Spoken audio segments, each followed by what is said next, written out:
Hello guys, good morning, नमस्ते। कैसे हैं आप लोग? एक नए उत्साह, एक नई उमंग के साथ मैं अभिषेक वर्मा आप सभी लोगों का बहुत बहुत स्वागत करता हूं आपके अपने YouTube channel easy maths with Nehra sir पे। यहाँ अभी सुबह के 9 बजे इस शानदार सुबह में एक बिल्कुल नई ऊर्जा, नई उत्साह, नई उमंग के साथ भरी हुई सुबह में नई एनर्जी के साथ हम जो है पुराने टॉपिक को कंटिन्यू कर रहे हैं। नई एनर्जी, पुराना टॉपिक और नए कंसेप्ट, तब हमारी चीजें अच्छी बनेगी। तो हम नई एनर्जी के साथ पुराने टॉपिक को कंटिन्यू कर रहे हैं, कंपाउंड इंटरेस्ट को। और इसमें अभी हम आराम आराम से चीजें समझ रहे हैं, क्योंकि मैंने आपको अभी तक जितना भी पढ़ाया हुआ है उसमें मेरा फोकस सिर्फ सिलेबस कराने पर नहीं है। मैं कभी भी आपको सिलेबस कराने के लिए फटाफट फटाफट भाग रहा नहीं हूं। कंपैरेटिवली पहले की तुलना में मैंने थोड़ी सी अपनी स्पीड बढ़ाई है, थोड़ा सा मैं तेज बोल रहा हूं, लेकिन फिर भी हमारा मोटो केवल एक है कि हम चीजों को समझने पर ज्यादा फोकस करें, ना कि जल्दी जल्दी सिलेबस खत्म करने पर। क्योंकि एक बार आपको चीजें समझ में आ गई तो आप अच्छे से सवालों को कर पाओगे। इसीलिए हम बिल्कुल आराम से समझते हुए चीजों को पढ़ रहे हैं। तो इसी कड़ी में अब हम आगे कंटिन्यू करते हैं सीआई एक शानदार लाजवाब सवाल के साथ।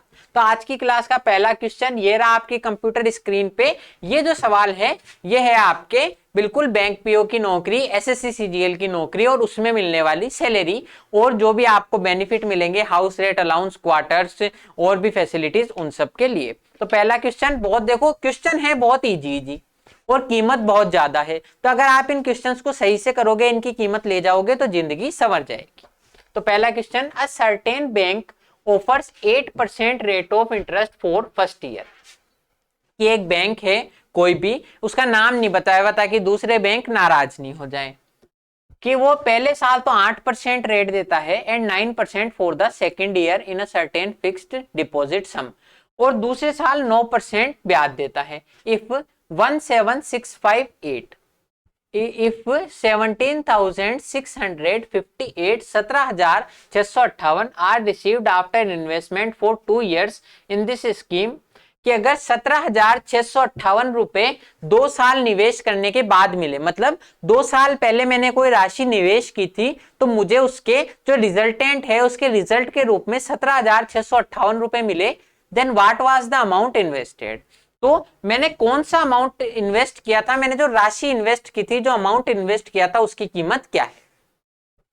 हिंदी में देखो, कोई बैंक किसी सावधि, सावधि मतलब फिक्स डिपॉजिट, एफडी, पहले ये बहुत ज्यादा पॉपुलर था इन्वेस्टमेंट के लिए, लोग एफडी करा देते थे और 6 से 7 साल में लगभग पैसा डबल हो जाता था। लेकिन आज की डेट में ये थोड़ा सा कम चलन में है। आज जो है लोग प्रॉपर्टी में, गोल्ड में या फिर दूसरे आपके म्यूचुअल फंड्स में, शेयर मार्केट्स में, इनमें इन्वेस्ट करना ज्यादा प्रॉफिटेबल समझते हैं। पर यहाँ थोड़ा सा रिस्क कम था, तो वही बात है, इंटरेस्ट भी कम मिलता था। तो इसमें क्या होता है, आप फिक्स डिपॉजिट में जमा करा दो, फिर आप निकाल नहीं सकते जो भी आपका फिक्स डिपॉजिट का टाइम है, उसके बाद आपको इंटरेस्ट सहित पैसा मिल जाएगा। आज की डेट में वैसे मेरे अकॉर्डिंग अगर आपको इन्वेस्टमेंट करना है तो पेट्रोल में कर दो, क्योंकि पेट्रोल की कीमत जिस हिसाब से बढ़ रही है तो आपको फायदा जरूर मिलेगा। और ये सिर्फ हंसी मजाक के लिए है, कहीं सोचकर या ये वीडियो देखकर कर ही मत देना और मेरे माथे आ जाओ। कल को अगर आपका पेट्रोल सस्ता हो जाए ईवी आने से तो आप मेरे माथे आ जाओ कि भाई आपने कहा था सर। तो ये सब हंसी मजाक को छोड़िए, आगे हम इस क्वेश्चन को कंटिन्यू करते हैं। कि कोई बैंक है एफडी में, पहले साल तो 8% से ब्याज देता है, दूसरे साल 9% से ब्याज देता है। अगर 2 साल बाद 17,658 रुपए हमें मिले तो बताइए मैंने कितना इन्वेस्ट किया था। बिल्कुल आसान है, प्रिंसिपल से अमाउंट। पहले साल रेट है मेरी 8%, पहले साल रेट है 8%, कितनी फ्रैक्शन वैल्यू होगी 2/5, 8% रेट है यानी 2/5, और दूसरे साल है मेरी रेट 9%। 9% की फ्रैक्शन वैल्यू तो 9/100 ही है, लिखने का कोई फायदा नहीं है। कि पहले साल अगर मेरी राशि 25 थी तो बढ़कर होगी 27, पहले साल 8% पर एनम से, मतलब मेरी राशि 25 थी तो बढ़कर होगी 27, और दूसरे साल 100 थी तो बढ़कर होगी 109। पहले साल अगर 25 थी तो बढ़कर होगी 27 और दूसरे साल 100 थी तो बढ़कर होगी 109, यानी कि 2 साल में कितना फर्क पड़ा। तो 25 इंटू 100, 2500 से बढ़कर 2 साल में 25 इंटू 100, 2500 से बढ़कर मेरी राशि होगी 27 इंटू 109, 27 इंटू 109। अब 27 इंटू 109 कितना होता है, 27 इंटू 9 होता है 243, 27 इंटू 9 होता है 243, तो ये हो जाएगा 2943। 100 से गुणा कर दो 2700 और 243 जोड़ दो तो 2943 हो जाएगा। तो मुझसे पूछ रहा क्या है कि ये रेशो आ गया कि अगर मैंने 2500 रुपए इन्वेस्ट किए थे पहले साल के एंड में, मतलब सॉरी 2500 रुपए मैंने स्टार्टिंग में इन्वेस्ट किए थे, तो मुझे लास्ट में कितने मिले 2943 रुपए। तो मुझे 2943 की वैल्यू सवाल में दी हुई है 17,658। 2943 तो मैंने रेशो माना है, इसकी वैल्यू सवाल में दी हुई है 17,658। तो अब आप देखो 2500 की वैल्यू क्या होगी। आप डायरेक्ट भी कर सकते हो, अगर आप थोड़ा सा अंदाजा लगा लो कि 2948 कितने, सॉरी 2943 2943 कितने गुना है, कि ये 2943 है, ये कितने गुना होगा जब जाके 17,658 बनेगा, तब जाके 17,658 बनेगा। तो आप इजीली अंदाजा लगा सकते हो कि 2500 को भी उतने से ही गुणा कर दो। तो आप देखो ये कितने गुना होगा। तो दो चीजें हैं जो मुझे इंडिकेट कर रही है अनुमान लगाने पे, कि आप देखो यहां पर यूनिट डिजिट 3 है, यहां पर यूनिट डिजिट 3 है और यहां पर है 8। तो यूनिट डिजिट 3 को मैं किससे गुणा करूं कि 8 आ जाए, तो आप कहोगे सर 6 से गुणा कर दो, क्योंकि 3 6 18 होता है। 6 से गुणा कर दो, 3 6 18। फिर दूसरी बात एक और आपको हिंट मिल सकता है क्या, कि ये जो है 2943 2943 3000 के आसपास है, ये जो है 3000 के आसपास है, और ये 17,600 कुछ है, 17,600 कुछ है, तो ये 18,000 के आसपास है। मतलब ये 3,000 के आसपास है और ये 18,000 के आसपास। तो ये भी चीज मुझे यही कह रही है कि मैं 6 गुना कर दूं। तो एक बार 6 गुना करके चेक कर लो, 2943 को 6 से गुणा करो। देखो हर एक चीज आपको मैथ में हिंट देगी, सिर्फ आपको उसको समझना है, आपको भाग देने की जरूरत ही नहीं पड़ेगी। 6 से गुणा करो, 6 तिया 18 25 29 छिकी ये 174 और 2 106। आपको क्या करना है, 6 से गुणा करना है, 6 तिया 18 6 चौक 24 और 1 25, 2 हासिल के लगे 29 इंटू 6 होता है 174, 174 और 2 जोड़ दो तो 176। आप खुद कर लो। देखो यार गुणा भाग आपको मैं करा भी दूं यहां पर, तो भी खुद से करने हैं, तभी आपको इनकी समझ आएगी, समझ डेवलप होगी। मतलब मैंने इसको यहां पर 6 से गुणा किया है, जो रेशो है उससे ओरिजिनल वैल्यू बनाने के लिए मुझे 6 से गुणा करना है, तो यहां भी 6 से गुणा कर दो, 25 6 150 और 00। यानी कि मेरा जो प्रिंसिपल था वो 15,000 था। तो option number B answer, option number B answer हो गया। क्या किया मैंने, 25 से 27 100 से 109, यानी अगर मैंने 2500 रुपए इन्वेस्ट किए थे तो बढ़कर हो गए 2943। इसकी वैल्यू 6 गुना है, तो इसकी वैल्यू भी 6 से गुणा कर दो, 15,000 आंसर आ जाएगा। देखो आसानी से हम चीजें समझ रहे हैं, बिल्कुल आसानी से, और आंसर हमारे आते जा रहे हैं। और अगर आपको ये समझ में आ रही है तो कमेंट में यार प्लीज इसका रिप्लाई किया करो कि हाँ हमें समझ में आ रही है, हमारे मार्क्स इससे बढ़ रहे हैं, ताकि मुझे भी थोड़ा उससे मोटिवेशन मिले। और आप दोस्तों के साथ शेयर भी किया करो ताकि और लोगों तक इसकी रीच पहुंचे।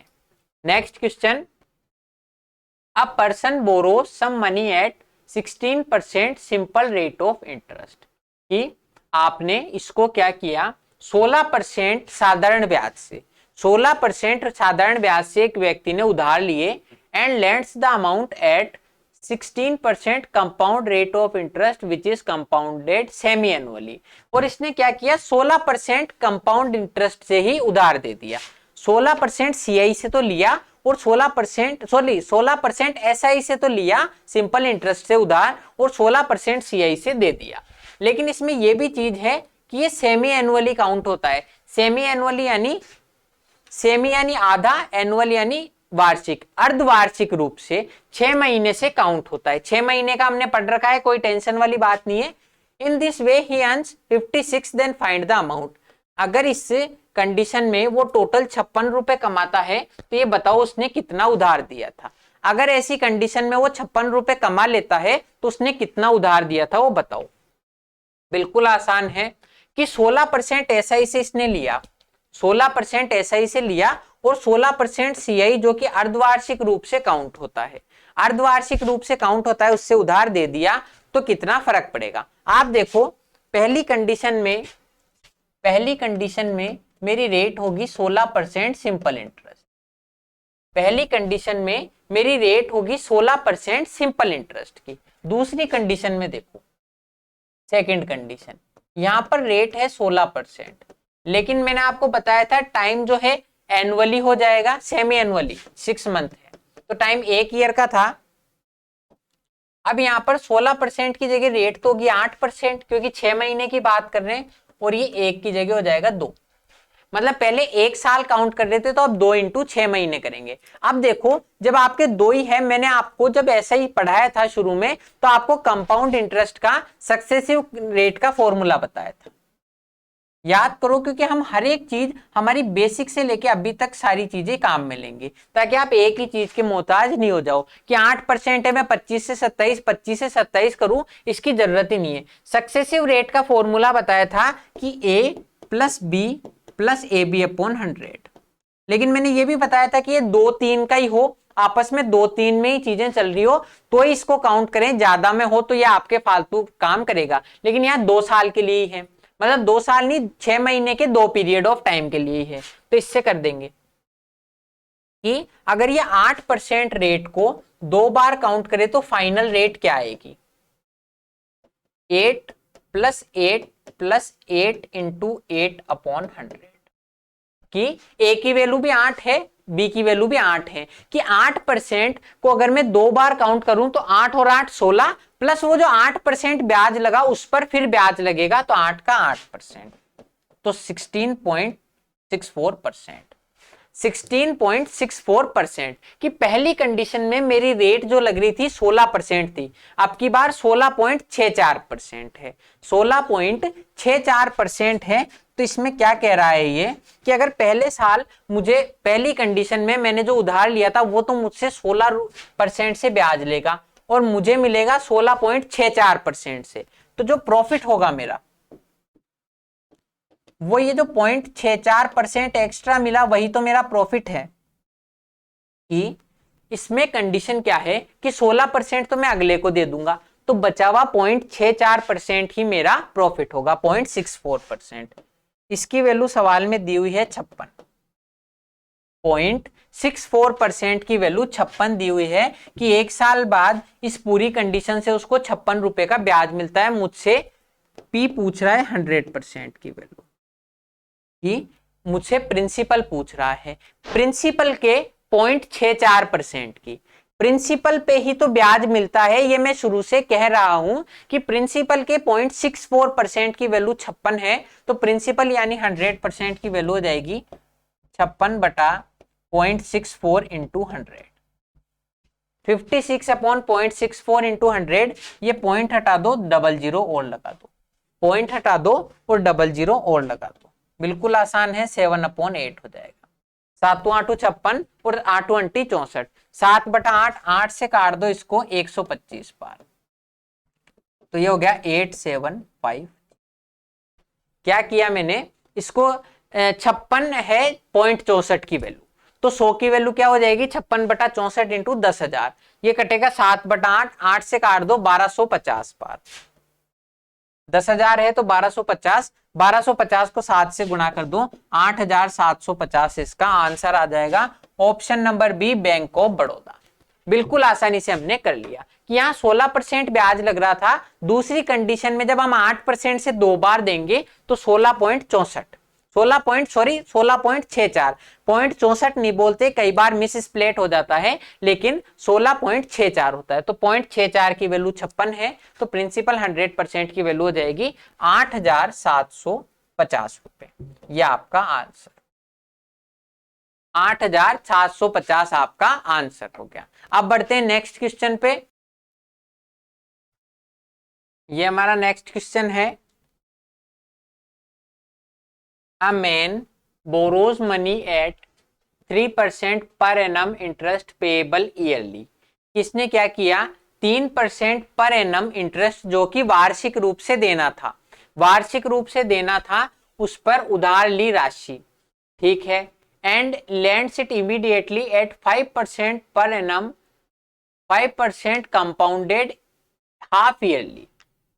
इसने क्या किया, 3% से खुद उधार ले ली और 5% देना था जो पैसा, उसको भी हाफ ईयरली करके, 5% रेट है वो भी हाफ ईयरली करके, हाफ ईयरली पर उधार दे दी। Thereby gains 330 at the end of year. इस तरीके से उसने साल के एंड में 330 रुपए कमाए। Find the sum borrowed. The sum borrowed is, किसका मतलब इसने कितना उधार लिया था। एक व्यक्ति ने क्या किया, देखो कितना कलाकार आदमी है।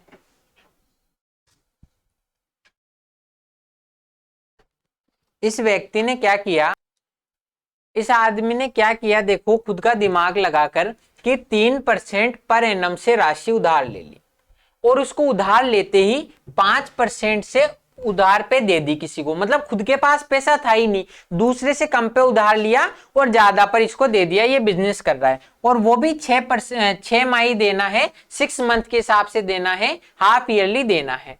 और इस प्रकार वर्ष के अंत में उसको 330 रुपए का लाभ हुआ। तो उसके द्वारा उधार ली गई राशि कितनी थी, उसके द्वारा उधार ली गई राशि कितनी थी। बहुत आसान है, आराम से कर देंगे। पहली कंडीशन में बिल्कुल पिछले वाले की तरह है। पहली कंडीशन में रेट ऑफ इंटरेस्ट थी 3%। पहली कंडीशन में रेट ऑफ इंटरेस्ट थी 3%। अब आप सेकंड कंडीशन देखो, यहां पर रेट कितनी है, 5%। यहां पर रेट है 5% और टाइम है 1 ईयर का, टाइम है 1 ईयर का। लेकिन ये दे रहे किस हिसाब से हैं, सेमी एनुअली, 6 माही के हिसाब से दे रहे हैं। तो 6 माही के हिसाब से मतलब इसमें जो आपके ये तो हो जाएगी 2.5%। अगर मैं 6 महीने के हिसाब से कैलकुलेट करूं तो 5% के हिसाब से जो रेट थी वो तो आधी हो जाएगी 2.5%, और जो टाइम 1 साल का था वो जाएगा 2 हाफ ईयर का। 1 साल का जो टाइम था वो 2 हाफ ईयर यानी 2 इंटू 6 महीने का हो जाएगा। तब आप देख लो, इसमें फाइनल रेट निकालना इजी होता है। जब हमें क्वेश्चन में भी एक रेट दी हुई है और खाली दो के लिए कैलकुलेट करवा रहा है, तो फाइनल रेट निकालना ज्यादा इजी है। उससे हम पिछले सवाल की तरह कर देंगे। सेम वो का वो तरीका जो मैंने यहां किया वो मैं रिपीट कर रहा हूं। तो आप देखो 2.5 प्लस 2.5 प्लस 2.5 इंटू 2.5 अपॉन 100 कि 2.5% से मैं 2 बार कंपाउंड करा दूं, 2.5% रेट से 2 बार कंपाउंड करा दूं तो इससे क्या फर्क पड़ेगा। 2.5 और 2.5 हो गए 5.0625%। कि 2.5 और 2.5 5 और 2.5 का 2.5%, 2.5 का 2.5% 2.5 इंटू 2.5 अपॉन 100 0.625। 2.5 और 2.5 को गुणा कर लो, अपने आप आ जाएगा 6.25। उसमें 100 का भाग दे दो तो 0.625। तो मतलब मैंने 3% से तो उधार लिया था, मैंने 3% से तो उधार लिया था और 5.625% से उधार दे दिया। तो मुझे प्रॉफिट कितना हुआ, मुझे प्रॉफिट कितना हुआ, मुझे प्रॉफिट हुआ इस 2.625% कि मैं 5.625% जो ब्याज लूंगा उसमें से 3% तो अगले को चुका दूंगा, बचा हुआ हिस्सा मेरा है। इसकी वैल्यू सवाल में दी हुई है 300 रुपए, 330 रुपए। इसकी वैल्यू सवाल में दी हुई है 330 रुपए। तो अब हमें यह बताना है, अब हमें यह बताना है कि हमें उधार ली गई राशि कितनी थी। जो मेरा प्रिंसिपल था वो 100%, वो कितना था। अब आप देखो यहां थोड़ा सा अंदाजा लगा सकते हो। अगर आप थोड़ा सा अंदाजा लगा लो, सिर्फ अपने आंख कान नाक खुले रखने हैं और जब मैं सवाल कराऊं उसको देखना है, तो आपका माइंड अपने आप काम करना स्टार्ट कर देगा कि यहां पर 2 है, यहां पर 2 है और यहां 330 है, यहां पर 330 है। तो लगभग कितने से गुणा करूं, तो आप कहोगे कि 16 के या 16 के आसपास से गुणा कर लो। 2 ऑप्शन है कि 2 से 330 बनाने हैं, तो या तो मैं 16 या फिर 16 के आसपास 16.5 से गुणा करूं, क्योंकि 16.5 को 2 से गुणा करते ही 330 आ जाएगा, 16.5 को 2 से गुणा करते ही 330 आ जाएगा। अब आप थोड़ा सा दिमाग यहां लगाओ कि क्या मैं डायरेक्ट अगर केवल 2 ही होता, अब आपको थोड़ा सा ये सोचना है कि केवल अगर मेरे पास 2 ही होता तो मैं 16.5 से गुणा करता, कि अगर मेरे पास केवल 2 ही होता तो मैं 16.5 से गुणा करता और 330 आंसर लेके मेरा खुश हो जाता। लेकिन मैं यहां 16.5 से गुणा इसलिए नहीं करूंगा क्योंकि यहां पर एक्स्ट्रा भी है, 2 के साथ कुछ एक्स्ट्रा भी है, मतलब हमें पूरा 330 पर नहीं पहुंचना, इसके आसपास पहुंचना है, तो मैं 16 से गुणा करूंगा। ऐसे थोड़ा सा अंदाजा लगाओ कि मुझे किस संख्या से गुणा करना चाहिए, तब मेरा आंसर आएगा। क्योंकि हर एक चीज यहां जब हम पढ़ रहे हैं, जब आपसे एग्जाम में ले रहा है, तो वो आपके माइंड को टेस्ट करना चाहता है कि आप विपरीत परिस्थितियों में भी कितना सोच सकते हो। जो व्यक्ति यहाँ इतनी बड़ी कैलकुलेशन देखकर घबरा गया, वो यहाँ मान लो एग्जाम में पीछे हो गया। आपको उन लोगों से आगे निकलना है जो जिनको आप पछाड़कर नौकरी लेने वाले हो। तो यहां पर हमें देखो 16.5 से गुणा करेंगे तो 2 को ही करना पड़ेगा, तो 330 आ जाएंगे। तो इसको 16 से गुणा करके देखो, 2.065 को 16 से गुणा, 16 पंजे 80, 16 दूनी 32 और 8 40, 16 छिकी 96 और 4 100, और 16 दूनी 300। ये हो गया। क्या किया मैंने यहां पर किया, शायद 1 0 ज्यादा लगा दिया। 2.0625 को मैंने 16 से गुणा कर लिया, 16 से गुणा कर लिया। तो इसका मतलब मैंने क्या किया, 16 से गुणा करने पर 330 और 4 संख्या छोड़ के पॉइंट है, 4 संख्या छोड़ के पॉइंट है, तो 330 आ गया। देखो आपको ये यहां पर समझ में नहीं आया होगा, हम इसको नेक्स्ट पेज पे देखते हैं कि 2.0625 है, इधर लाना है 330, तो मैं किस संख्या से गुणा करूं, किस संख्या से गुणा करूं। तो आप, मैंने अंदाजा लगाया कि 16 हो सकता है, तो अब इसको 16 से गुणा करो।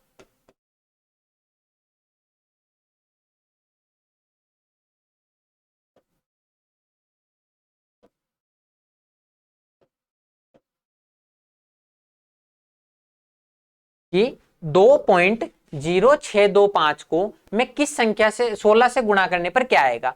तो 16 पंजे 80, हासिल लगी 8, 16 दूनी 32 और 8 40, 16 छिकी 96, 96 और 4 कितने हो गए 100, तो 16 दूनी 32 और 1 33 हो गया। अब आप देखो इस कंडीशन में कि यहाँ पर क्या कंडीशन बढ़ रही है, 4 संख्या छोड़ के पॉइंट है, तो 4 संख्या छोड़ के पॉइंट लगा दो। इसका मतलब मुझे इसको 16 से गुणा करना पड़ेगा, सॉरी 160 से गुणा करना पड़ेगा। यही मैं इतनी देर से मिस स्प्लिट कर रहा हूं कि 16 16 16 कर रहा हूं कि अगर मैं 16 से गुणा करूंगा तो 33 ही आएगा, तो 33 ही आएगा। मुझे 330 बनाना है, तो मैं 160 से गुणा कर दूंगा, 160 से गुणा कर दूंगा। तो यहां पर हर 1% की वैल्यू आ गई 160, हर एक चीज 160 गुना है, तो 100% की वैल्यू हो जाएगी 16,000, 16,000 रुपए। ऑप्शन नंबर डी देना बैंक आंसर। क्या किया, यहाँ 2.065% है, तो अगर आप देखो मैं इसको 16 से गुणा करूंगा, 2 को 16 से गुणा करूंगा तो 32 या उसके आसपास आएगा। 330 बनाना है तो मतलब 160 से गुणा कर दो। या एक और तरीका यहां पर समझने का हो सकता है कि इस 2 को जब मैं 160 से गुणा करूंगा तो आएगा 320, 2 को 160 से गुणा करूंगा तो 320, या 160 इंटू 0.625, 160 को जब मैं 0.0625 से गुणा करूंगा, 160 को जब मैं 0.0625 से गुणा करूंगा, 0.0625 से, इसका मतलब पॉइंट हटाओ और 4 जीरो लगा दो, पॉइंट हटाओ 4 जीरो लगा दो। ये 25 से गया 25 बार, 25 से गया 4 बार, ये 25 से गया 4 बार। 0.0625 का मतलब है 0.25 इंटू 0.25, 0.25 इंटू 0.25, यानी कि 1/4 इंटू 1/4, 1/16 है तो 10 का भाग दे दो, 320 और 10 330। यहां हर एक चीज 160 गुना है तो 100% की वैल्यू 16,000 हो जाएगी। यहां मैं 16 से इसलिए बोल रहा था कि मुझे 32 के आसपास बनाना है, पर वो मिस स्प्लिट होकर 320 हो गया। तो मुझे जब मैं इस 2 को 16 से गुणा करूंगा तो 32 के आसपास आएगा, मुझे चाहिए 320 के आसपास, तो 160 से गुणा कर लेंगे। 160 से गुणा करने का हमने आइडिया लगाया, 160 से गुणा करने पर 330 आ रहा है जो हमारा सही है, तो 100% को भी 160 से गुणा कर देंगे, 16,000 आंसर हो जाएगा। देखो कैलकुलेशन थोड़ी बड़ी आती है तो कुछ चीजें कई बार मिस स्प्लिट हो जाती है, लेकिन आप उनको इतना ध्यान मत दो। मैं जो ये बता रहा हूं वो समझो कि आपको 160 से गुणा करना है, तो इसका मतलब आंसर आ जाएगा। Next question,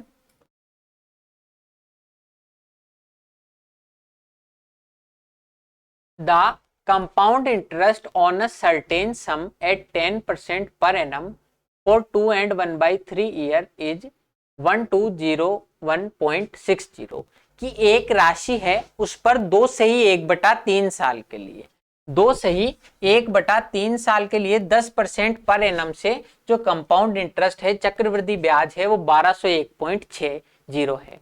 interest compounded yearly कि अगर उसको वार्षिक रूप से काउंट करें तो द सम इज, तो वो राशि क्या है कि एक राशि पर 2/1/3 सालों के लिए 10% पर एनम से जो आपका ब्याज है वो 1201.60 रुपए है। तो वो धनराशि कितनी होगी, वो धनराशि कितनी होगी। अब आप देखो 10% की रेट है यानी 1/10, 10% की रेट है यानी 1/10, तो शुरू के 2 सालों तक तो 10% लगेगी, शुरू के 2 सालों तक तो 10% लगेगी। अब आप बताओ लास्ट का जो 1/3 पैक है, लास्ट का जो पैक है वो 1/3 साल का है, 1/3 साल का है, तो उस पर्टिकुलर के लिए रेट क्या हो जाएगी, उस तीसरे जो 1/3 के लिए है तो यानी कि 10/3%। कि पूरे साल के लिए मैं 10% दे रहा हूं, 1/3 के लिए 10/3 कर दूंगा यानी 1/30। कि शुरू के 2 सालों के लिए तो 1/10 से मेरी रेट लगेगी, वो 1/3 वाला भाग है उसके लिए 1/30। अब बिल्कुल आसानी से हम इस सवाल को कर देंगे कि प्रिंसिपल से अमाउंट, पहले साल तो 10 से बढ़कर 11 होगा, पहले साल तो 10 से बढ़कर 11, दूसरे साल 10 से बढ़कर 11 हुआ, फिर जो लास्ट का है उसमें 30 पर 1 बढ़कर 31 कि फर्स्ट ईयर, सेकेंड ईयर और 1/3। 2/1/3 साल है तो पहले साल तो 10 से बढ़कर 11, दूसरे साल फिर से 10 से बढ़कर 11 और तीसरे साल जो 1/3 पोर्शन है उसमें 30 से बढ़कर रेट हो जाएगी 31। इसका मतलब इसमें 3000 से बढ़कर 3000 से बढ़कर राशि कितनी होगी 31,375। मैंने क्या किया देखो, इसमें 31 को 2 बार 11 से गुणा करना है। पहली बार किया 3 और 1 ऐसा का ऐसा, 3 और 1 4, फिर ऐसा का ऐसा 3 और 1 लिख दो, 4 और 1 हो गया 5, 3 और 4 हो गया 7। ये सब चीजें मैंने आपको जब गुणा भाग करना सिखाया था कैलकुलेशन की वीडियो में, उसमें देखा है, हमने सीखा है 11 से कैसे गुणा करते हैं। आप भी इनको टिप्स को फॉलो कीजिए और जिन्होंने वो वीडियो नहीं देखी वो देखिए। तो मतलब अगर मेरी राशि 3000 थी तो 3000 से बढ़कर 3751 होगी, तो इंटरेस्ट है मेरा 751। ये ओरिजिनल नहीं है चीजें, मैं आपको अनुपात दे रहा हूं कि अगर 10% से 2/1/3 साल में मैं कंपाउंड करूं इंटरेस्ट को तो 3000 से राशि बढ़कर 3751 हो जाएगी। इस 751 की वैल्यू सवाल में 1201.6 है, इस 751 की वैल्यू 1201.6 है। तो हमें क्या चाहिए, राशि, हमें वो प्रिंसिपल चाहिए। तो प्रिंसिपल 3000 की वैल्यू निकाल दो, प्रिंसिपल इस 3000 यूनिट की वैल्यू निकाल दो। 1201.6 की वैल्यू अगर 751 है तो 3000 की वैल्यू क्या हो, अगर ये 751 है तो 3000 की वैल्यू क्या हो।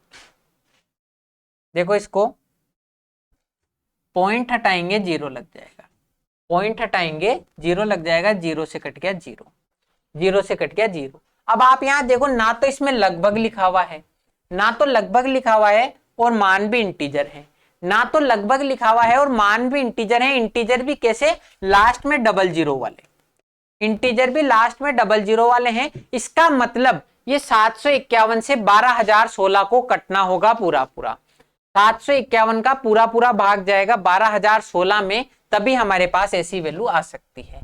तो देख लो 751 का 12016 में भाग देना है। 751 एकम 751 बचे कितने, 4506, 4506, इसको 6 से गुणा कर दो तो ये हो गया 4506, यानी कि 16 बार गया। एक बार दिया और 6 बार दिया। देखो मैं आपको भाग भी देके बता रहा हूं ताकि आपको समझ में आए कब मुझे भाग देना है कब नहीं देना। कि मुझे यहाँ इंटीजर चाहिए तो इसका मतलब भाग पूरा पूरा जाएगा। मैंने भाग देके देख लिया 16 बार, मतलब ये 16 को 300 से गुणा कर दो 4800। इन दोनों को कैलकुलेट करने पर आएगा 16। 16 को 300 से गुणा कर दो 4800 रुपए। तो option number C Canara bank हमारा आंसर हो गया। ऐसे आपको चीजों को समझना है तब आपके नंबर आएंगे। आपको 100% अगर नंबर लाने हैं, अच्छे नंबर लाने हैं, सिलेक्शन लेना है तो चीजों को समझो कि 2 साल के लिए तो 1/10 और 1/3 भाग के लिए 1/30। 3000 से 3751, 751 की वैल्यू 751 की वैल्यू 1201.6 है तो 3000 की वैल्यू हो जाएगी 4800 रुपए। ये आंसर। अब देखो इन्हीं आंसर्स के बीच, हंसी खुशी के बीच, बातों के बीच कब हमारा समय निकल गया पता ही नहीं पड़ा। तो हमारा आज का समय कंप्लीट हो चुका है। अब मैं मिलूंगा आपसे कल की क्लास में। तो तब तक के लिए आपको क्या करना है, इनको रिवाइज करना है और वीडियो अच्छी लगे तो वीडियो को लाइक कीजिए, शेयर कीजिए और चैनल को सब्सक्राइब कीजिए। अब मिलते हैं कल की क्लास में। थैंक यू, जय हिंद।